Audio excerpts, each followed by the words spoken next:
Assalamualaikum warahmatullahi wabarakatuh.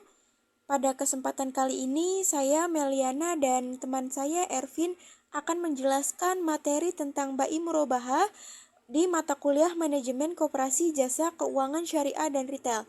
Langsung saja untuk materi yang pertama yaitu Murabahah merupakan salah satu produk perbankan syariah.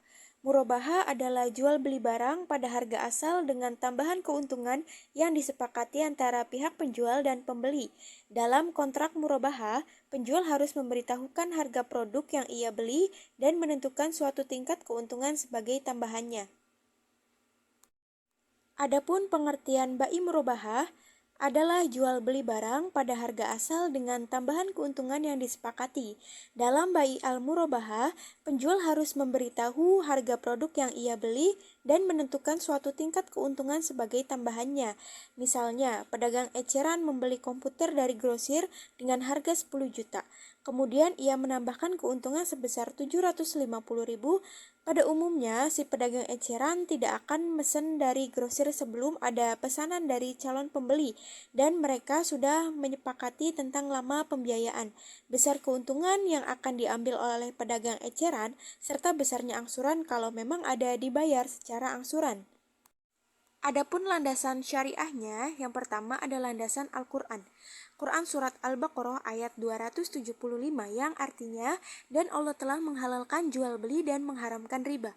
Yang kedua ada landasan berdasarkan hadis dari Su'aib Ar-Rumi radhiyallahu an bahwa Rasulullah Shallallahu alaihi wasallam bersabda, 3 hal yang di dalam terdapat keberkahan. Yang pertama, jual beli secara tangguh, muqorodah atau mudorobah, dan mencampur gandum dengan tepung untuk keperluan rumah bukan untuk dijual. Hadis riwayat Ibnu Majah. Rukun dan syarat murabahah.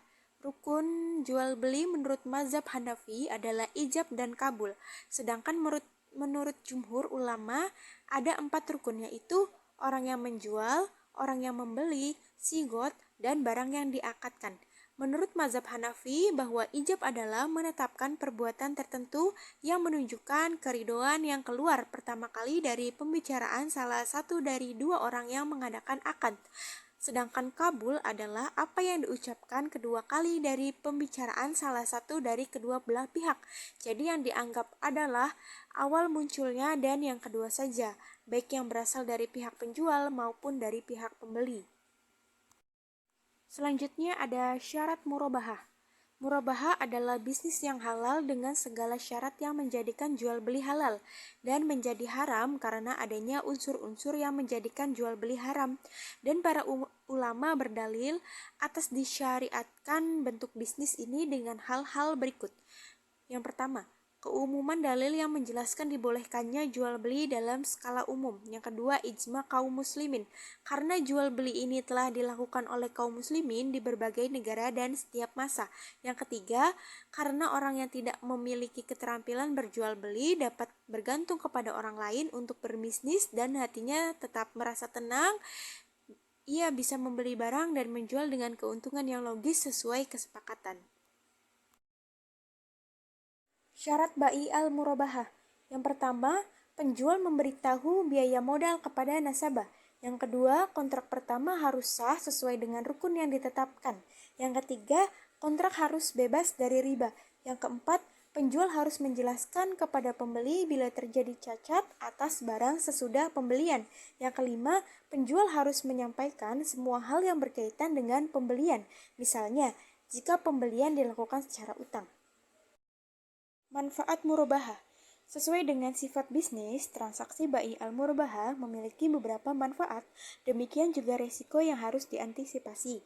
Bai al-murabahah memberikan banyak manfaat kepada bank syariah. Salah satunya adalah adanya keuntungan yang muncul dari selisih harga beli dari penjualan dengan harga jual kepada nasabah. Selain itu, sistem bai al-murabahah juga sangat sederhana. Hal tersebut memudahkan penanganan administrasi di bank syariah.